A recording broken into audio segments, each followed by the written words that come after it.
déjà, c'est toujours un plaisir de pouvoir échanger sur les différentes solutions de décarbonation qui sont en cours. Et comme je le dis, pour faire de la décarbonation, il n'y a pas qu'une seule et unique solution.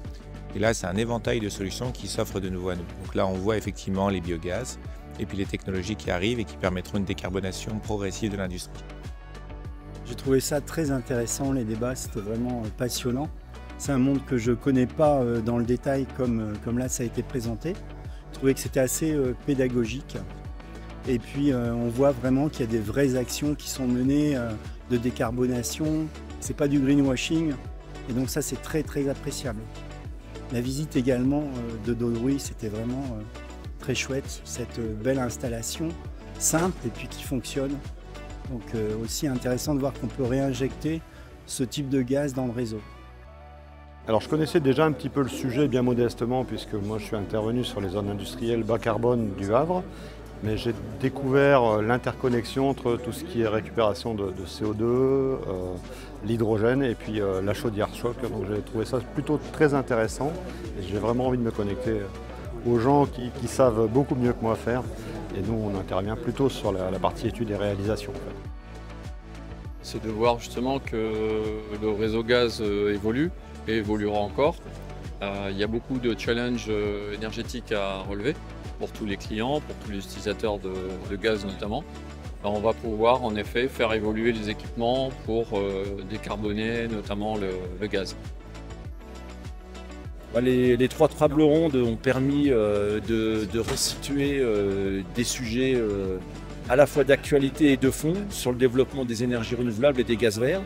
Donc, ce qui présentait un intérêt, et d'ailleurs on l'a vu à travers les nombreux industriels présents. Et d'autre part, la visite du site Normeta, qui injecte depuis le mois de juillet, a permis aussi de voir un site de taille importante, industriel, et qui sort un peu de l'ordinaire par rapport au méta qui injecte aujourd'hui en France et qui est assez emblématique de ce qu'un industriel est capable de faire pour produire du gaz vert. Ouais, j'ai fait la visite méta, hyper intéressant, hyper pertinent, hyper cohérent, d'avoir les intrants de Daudrouy, la production sur place. Enfin, c'est un vrai sujet de résilience et d'autonomie énergétique, donc ouais, juste absolument passionnant. C'était une première pour moi, ça permet de voir qu'on n'est pas seul sur les mêmes problématiques, de les partager, de voir comment y répondre. Je pense que déjà c'est un beau moment d'échange avec d'autres industriels d'un territoire. Ça nous permet aussi de savoir ce qui se fait sur notre territoire, les évolutions au niveau R&D et puis d'enrichir notre réseau aussi et d'aller visiter d'autres entreprises. Et moi je dirais que c'est beau à voir de voir à la fois le monde des producteurs de matières organiques, le monde des concepteurs, réalisateurs d'installations, mais aussi toutes les personnes qui sont intéressées par l'utilisation du gaz vert de demain, de se réunir, se poser des questions ensemble et trouver surtout des solutions d'avenir.